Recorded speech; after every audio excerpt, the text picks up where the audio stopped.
Yeah. I Streaming think we're started. live now. Streaming started. Okay. Morning. Morning. Hey, how's it going, guys? Great. Michael, your audio is really good in the car. I feel like Oh, good. that's unusual. Good. Oh, bless Oh, there you. we go. Excuse Mike me. is coming out from under a rock. It's been, Yeah, I had a sick kid a few days ago, and migrated. I don't have what he has, but we just had a terrible sleep. He was up every couple hours, and so I ended up with something. But here you are, you're battling. You're Battling. back at it. Slugging Man through the day. cold. That's it. Yeah. Real man cold. Okay. Awesome. Well, everyone, thanks for joining us. We've got a couple of topics here that we're going to touch on today. One, last time we did a report card of sorts for the 2025 CREB real estate forecast. The 2026 forecast was just a few days later. So we're just going to touch on some of the highlights from the 2026 CREB real estate forecast. I'm going to try and bring this up on screen here if I can get technology to play ball. Yeah, I mean, does anybody have a highlight they just want to touch on as I bring this on screen? Michael, do you have any thoughts? I've got some thoughts. I didn't attend, and so I've only had secondhand information coming in from you guys and the other folks that have attended. What stands out to me is the prediction of a relatively flat market, and so while I think that the activity will become a little bit more robust and it'll be a more active market. Yep. The prediction that it'll be a relatively flat market, I agree with generally. I think we've seen a bunch of appreciation in property value over the last 4 or 5 years, and my feeling was always that rate of growth was unsustainable, and so I think that we're finally leveling off, and I think that's a good thing. Yeah. So you can sort of see here, and I'm just going to zoom in on these graphs. So the sales and price forecast there, they're predicting basically the same number of sales, which is higher than the long-term average, but lower than sales since 2021. I don't know. Hard to disagree with that. I think they've gone fairly conservative this year, which is okay. Yeah. I think so. Can I make a comment about kind of long-term averages? The long-term averages were I think it's in the 17,000 range per year, give or take. Mm-hmm. If I'm not mistaken, I mean, through the teens, the 2014, 15, 16 sort of thing.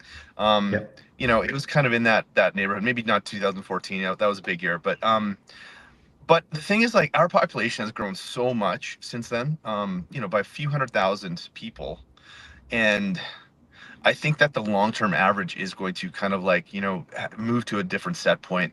Where I bet you it has to be above 20,000 for sure as a long-term average. So I think they're forecasting 22,000 sales this year, which was the case last year, and the previous few years before that. It was what were the numbers before that? I think it was 26, 27, 29,000. Yeah, 2022 was a big one, probably a record-setting year, 29,000. Yeah, that's huge. Yeah. So it probably is an accurate forecast at 22,000. Yeah, cool. Price growth, they've got sort of, it's hard to see on the screen here, but a little north of flat overall. But when we break it down into sectors, you can see price growth in 23 and 24 was positive across all sectors. In 25, it was positive only for detached and semi, and they're predicting the same, but more moderate this year with price decreases across row apartment and then overall. Definitely seeing that for sure play out already just through January. I think that apartments not performing that well. I think that actually they might be what is the number there? It looks like about 3.5% on apartments. I think it's going to be steeper than that as a decrease for apartments. That's tough. It's tough. Yeah. So I think the message out there for anybody in the apartment sector is, if you're selling, sell sooner. Yep. Otherwise, you're just chasing the market down this year. Yeah, agreed. Yeah. And it's kind of same with row houses. I mean, when they open up the blanket rezoning, the applications for multifamily like row house developments went from 20 applications in, I think, 2023 to or 2022 to, I think, in 2023 or it was 2024. It went to 190 applications. I think that went even higher. And so all of a sudden now those completions are happening and they are hitting the market. And so row houses, there is a bit of a glut right now. So it's kind of nice to see a bit of a pullback in, I think, housing starts, which, I think you might touch on later. Yeah, we'll probably come across that here. Maybe just touching on population, like you said, positive population growth, like migration to Calgary, has been off the charts the last few years, and now it's settling back into maybe a more normal range. The the thing to note here is that it's all positive. So it's still positive migration to Calgary, even though the growth is slowing.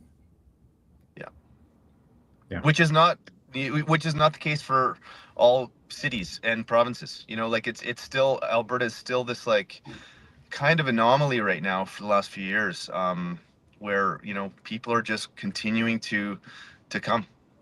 Yeah. But international migration is down significantly. It is, yes. Moving on to new home construction, they're predicting 34% decrease in new housing starts this year.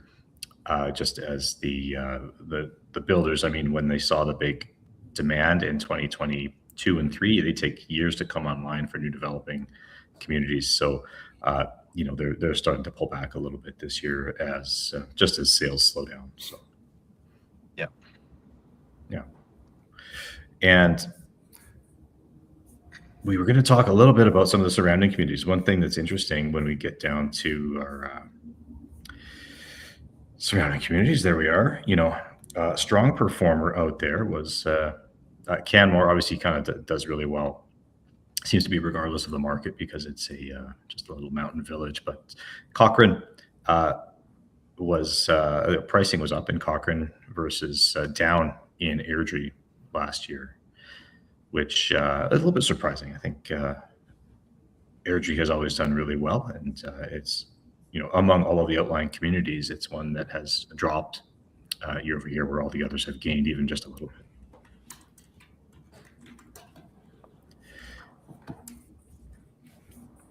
And I don't know if we have a projection for next year, but yeah, you can see Cochrane there. Benchmark price was up 2.8%. Sales were slightly down, but compared to Airdrie, pricing was down 2.2% and sales were down 12%. Yeah. So, yeah, maybe just see that. Like I had the impression that Airdrie was still kind of going gangbusters, but it looks like it's slowed down there. Maybe they just reached a threshold where the drive time versus the price differential was not quite working out the same way. Yeah.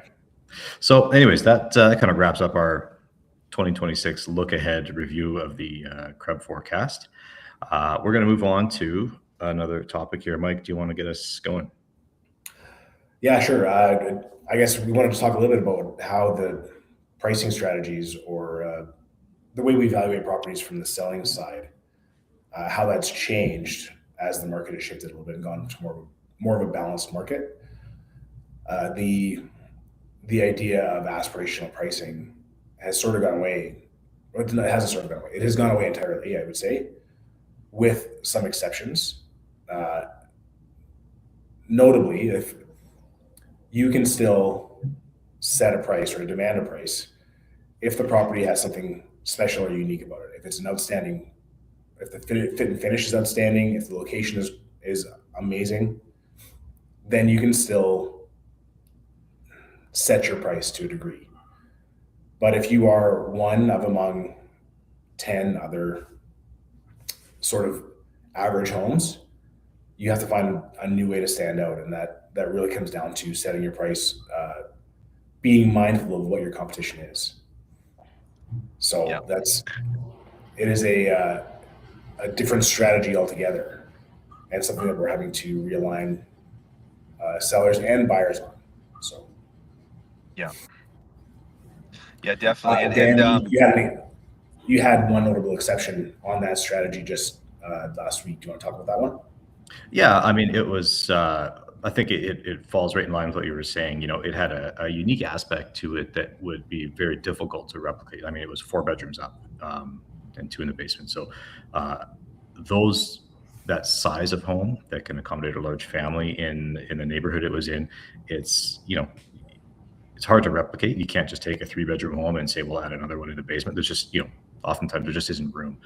So it had, even though it wasn't maybe the largest home in the area, it had the right configuration, and we found the right buyer that needed that sort of space. So again, that's one of the unique factors in that particular sale that I think drove us to get, I think, a good price for the seller. And the like you say, like a unique factor like location. If you have a pie lot in a community when it's all small 0 lot line kind of properties, then for sure that's something where you're going to draw a lot of attention, and you can maybe demand some more. So. Yeah, I think worth noting though as well though that the those subjective attributes for a home, like a view or access to a park, in a hot market, the value for those goes up. As the market cools off, the value, the premium that a buyer will pay for those comes down. So you can't say that a ridge lot somewhere is $100,000 premium across the board. In a hot market, it's 100 or more. And in a cooler market, it comes down to really whatever the buyer will pay. And there is some premium associated with it, but it's not always a hard and fast rule. Yeah. Yes, I'm in agreement, guys. Do you have some examples of anything you've seen lately that is like, a real unique? Well, actually, you shared with me one unique property, which I'm not sure if this fits the bill, but you shared with me a Braeside property that was the original homestead, 1910 homestead of A.E. Cross in Braeside. And it was a fascinating house because it was a huge bungalow, but from the street, it looked like a regular bungalow that fit into the neighborhood. Like, it was kind of bizarre, actually. Yeah. And so I wouldn't actually classify that necessarily as one that fits the mold. I think, I guess a little bit. It was fairly unique. It was large. But yeah. Anyways, that's one that comes to mind. Yeah, but yeah, for sure. like Those if you're ones a that are regular, memorable. yeah. Totally. I mean, I love the historical homes. But yeah, I mean, the name of the game is we have to price it properly. We can't be getting over our skis, or else we will be exposing ourselves. And it will be sitting on the market. And so, a quick question. So, let's say clients, they're like, we give them a price recommendation of let's call it $900,000 to sell, and they're like, no, we think we can get 940. We believe. And so oftentimes we might relent and say, look, okay, we will try it at closer to 940, but if it doesn't have the right amount of activity in the first weekend or the first week, we need to do a price adjustment quickly. Is this a smart strategy, or is it really ideal just to come in at the right price? I think the ideal strategy is to come in at the right price. But in saying that, the market is the king here, and we are just interpreters of the market with a lot of experience and expertise in this. But this is not a science always, right? So it's we can make recommendations to go to 900,000, but yeah, it's ultimately the market that's going to tell us. So if a property owner is perhaps not convinced that is where the market is, I think it's not a terrible thing to follow the seller's lead in that case. Maybe if it's not our recommendation, but follow the seller's lead on pricing. But I mean, monitor closely. It's one of the things that I think we do really well is we don't just put a property on the market and sit there and wait and go, well, I hope somebody writes an offer. Constantly monitoring the market. Every new competitor that hits the market, you're evaluating that and going, well, is that a better value proposition? And do we need to respond to that? So that's I think, if you're going to go that strategy of pricing a little bit higher, it just involves some different tactics behind the scenes to, stay up on competition, sales, and everything that's happening around it to make sure that we are not falling behind. That's good. What, Dan, in your experience, what is the ramification of not acting quickly, and monitoring those stats or that competition and not acting quickly? What do you find happens? I mean, it's just a matter of your property. If it's not getting enough visibility or attention out of the gates, chasing the market and being, lagging a couple of weeks when the market's moving like it is right now in terms of pricing. I mean, not necessarily sales activity, but if pricing is coming down the way that it has been over the last 6 months, if you're lagging that by weeks or months, I mean, you're just not even a contender, I think. So you have to be pretty mindful of that and where the market's going. We often use the analogy of a stock market, and if Apple stock is trading at $275 today and you want to sell your Apple stock at $325, there's no buyers for that. Zero buyers, right? So you just have to be where the market is. And the stock market is way more fluid, way more buyers and sellers than a real estate market. But it's a market nonetheless. And so you just have to price where buyers are buying. Yeah, and so here's another kind of question, and so right now we have a snapshot of December stats, monthly stats, that are kind of informing some of our recommendations for pricing for our clients who are new listings that are going to be hitting the market soon. And we know seasonally, like every spring, there are prices do start ratcheting up. And that's borne out almost every single year. Like it's hard to precisely time when it's going to start ratcheting up, but it does through the spring, and then it kind of slows down in July often. And so if, let's say, a HPI comes in at 213 in a respective neighborhood in December, but historically you see it kind of ratcheting up by like 1 or 2 or 3% over the next 3 months. Do you kind of use that as and use that as a predictive? Like, how do you handle that? Because sometimes you don't want to be like completely lagging the market. Sometimes like we're surprised that, oh shit, it's sold for higher than we thought, or we missed out on a listing because we gave too conservative of a price. So give me your thoughts, guys. Yeah, I think it really comes down to laying all that information out for some homeowner to make a decision. So if we're talking about pricing a home in December at 900,000, I mean, absolutely share the information that historically there's been a pricing uptick of 1-2%, and maybe pricing it at 940. Maybe there's somebody out there for it in the next few months, but it's going to take time, and there could be a cost to that. Yeah. So there's,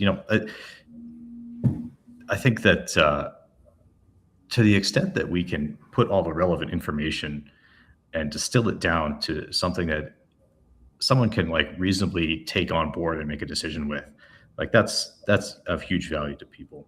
That when it seems like 1,000 decisions to make, if you can make the decision like a simple, do we prefer this route or this route, and here are the basic pros and cons to each. Yeah. And also I think like another signal is, oftentimes you're like, oh, the previous year it was the average benchmark price in this neighborhood was, let's say it was $900,000. This year is projected to go up 1%, but last year the days on market were on average 25, and this year it's 45.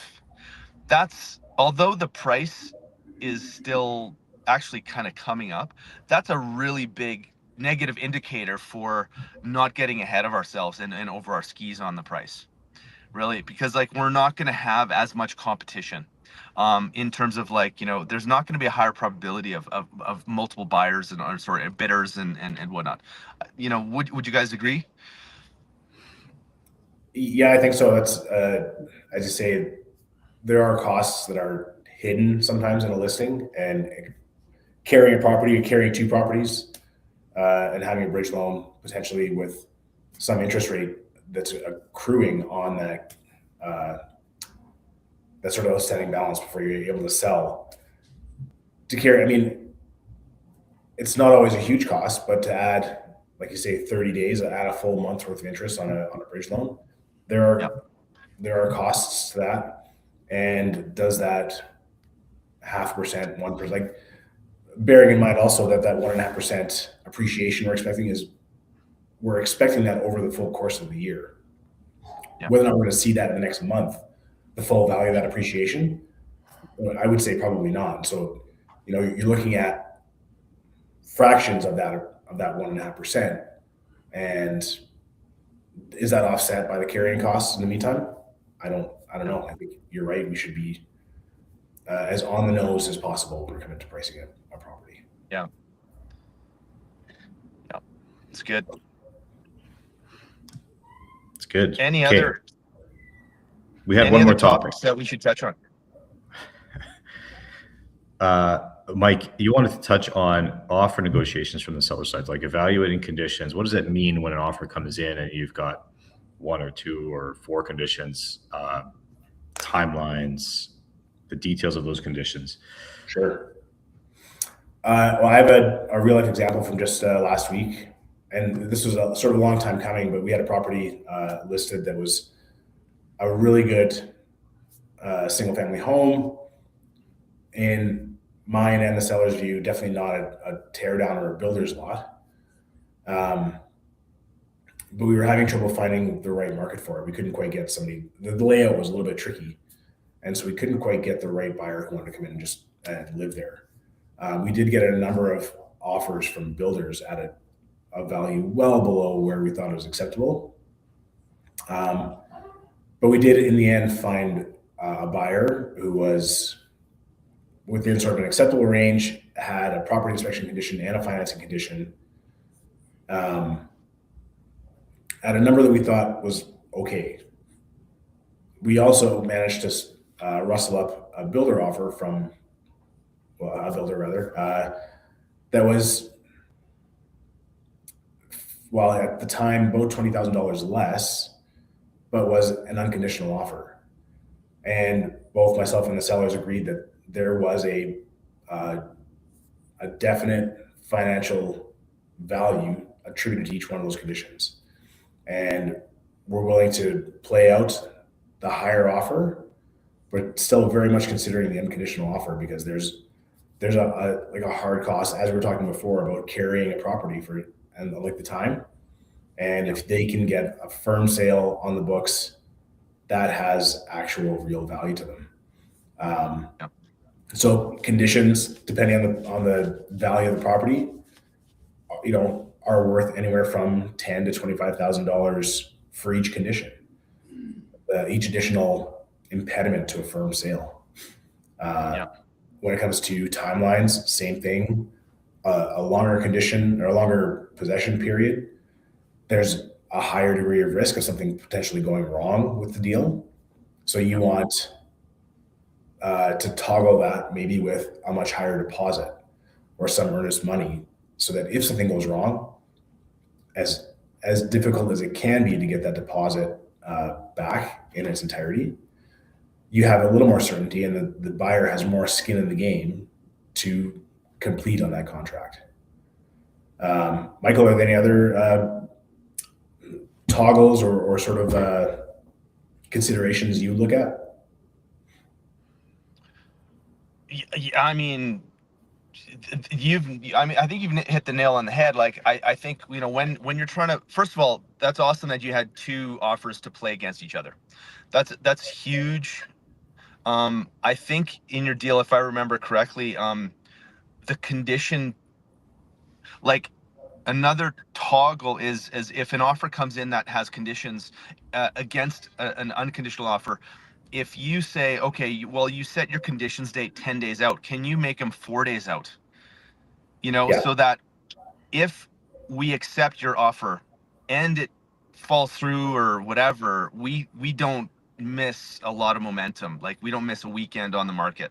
And I think I noticed in your deal, I think that you're referencing, it was a really, really quick conditions period, which I think was very smart on your part, so that you could play out that higher dollar amount, but do it quickly, not have it drag out, so it's not, your sellers are not wondering what the hell's going on, and like, it creates more uncertainty the longer it's conditional. Yeah, for sure. We maybe one other thing that's a consideration when you get an offer is the time frame you're allowed with which to accept that offer. So sometimes, I mean, if it's considered a bully offer, or if the buyer is being aggressive, they'll give you a very short fuse on how much time you're allowed to consider that offer. In this case, that wasn't the case for this particular offer, but that is something that can be used to some effect. I think I've heard within our group a few times, time kills all deals. The longer things drag on, the longer things marinate, it doesn't usually lead to a good result. I will say, I guess in this case, with this particular buyer, we finished negotiations and went our separate ways 2 separate times. So They made their first offer, we didn't come to an agreement. They made a second offer, we still couldn't come together after a good deal back and forth. And finally, a third time, we came together and got a deal done. But it was after like days of marinating and just coming back and checking on each other. So that's another reason to, when you do field offers, sometimes sellers, it's very emotional and they get offended by lowballs or whatever. But it's our job as agents to kind of like create a bit of even keel, like kind of like sort of filter those emotions. Take the emotion out of it, that possible, so that those prospective buyers who initially put in an offer and they've walked away, they still are potential buyers. Like, they're still potentially in the game. You don't want to ruffle feathers and step on toes and kind of be snarky or spicy. You kind of got to tamper it down a bit. And so that's great. That's an I think that's an example of you handling it very, very, very on an even keel. With those prospective buyers who turned into the real buyers. As it turns out, when they made that first offer, they were not real buyers, so at least not in our estimation. So that's good. Dan, do you have any examples or different levers you pull when you're? I just wanted to touch on sale of buyer's home conditions. I mean, that's one that's challenging for sellers to wrap their head around, because there's a few moving parts, obviously, that the buyer has to sell their home, and it comes with all these same conversations. But the question we often get asked is, well, what happens if somebody else is interested? And so this is where the emotions, I think, play a part for other buyers. So if you had a buyer that was looking at a home that was already sold subject to the sale of a home, usually the process is you've got a certain time frame for that. You negotiate the deal, it gets accepted. The seller can notify their original buyer and say, step up or step away. But at that point, there's already emotions involved on the buyer's side. So I think that a lot of buyers are hesitant to get involved because they don't want to, if they're buying a house, presumably it's a house they want to live in or own, and they don't want to get, invested in it unless it's something they can move forward with. So it's a tricky one. And I don't know that there's always a right answer. I mean, I think that they're a good idea for both buyers and sellers, because as the the seller, you've got the opportunity to sell to somebody else. And if your original buyer sells their home, then You got a deal. Yeah. you're kind of multiplying your chances in two markets. So you can sell your home again, or they can sell their home, and they're both sold. So so it's just an interesting one, and it's usually a long conversation about all the different things that can happen, but they're fun. Would you say, like, I would say in this current market, we're going to see a bit of a return of more subject to buyers, the sale of a buyer's home conditions? Yeah, I'd say they're more and more acceptable in this. Yeah. Whereas like 2-3 years ago, I mean, it wasn't even in the cards. It was not an option. And if you saw one, you would just reject it and say, "Oh, forget it." Like, your house is going to sell. Like, more houses are selling than are on the market, so just put it on the market. It's going to be gone. Yeah. And also, it kind of, and I know we could talk about this for an hour, but just one last comment. It also is important if you're representing the sellers and you see an offer with that clause, subject to the sale of a buyer's home, you also have to evaluate that price of, like, you've got to actually look at that home, look at the neighborhood, look at the market, and truly evaluate, like, are they being realistic? And often more than 50%, I don't think they are. And so you got to really make sure that it's on the money, and you don't I mean, it's low risk if there's only one market. It's one offer on the table. It's low risk to accept that type of offer. However, it probably motivates to really, really ratchet up the marketing to elicit another offer, like as that conditional offer has been accepted. Yeah. Okay. All good points, guys. And we're at a little over 30 minutes here, and I have to run. So I'm going to shut her down. And okay, we'll catch up here in a couple of weeks. Okay. Sounds good. I do not look like a tomato. Do I look like a tomato to you guys? I don't know what's going on here. No, I think it's more like I'm like washed out. I'm pale, man. I gotta get some. I don't know. I look very red. I don't know if it's the background. My camera's keying in on red, but weird. I'm not out of breath. You gotta stop holding your breath, man. All right. Okay. Have a good one, guys. See ya. See you guys. Bye.